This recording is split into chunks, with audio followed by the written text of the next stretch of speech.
5 quilòmetres de la costa de Christchurch, la ciutat més afectada i la segona del país, de Nova Zelanda.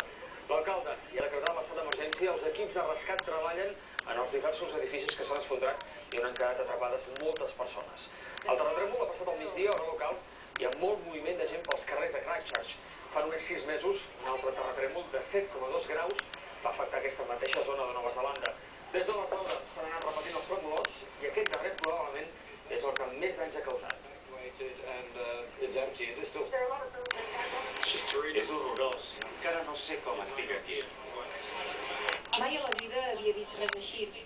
Veure com tot s'esfondra davant la catedral, veure la pols i la gent fugint, és simplement... No hi ha paraules adequades, ha estat realment horrible.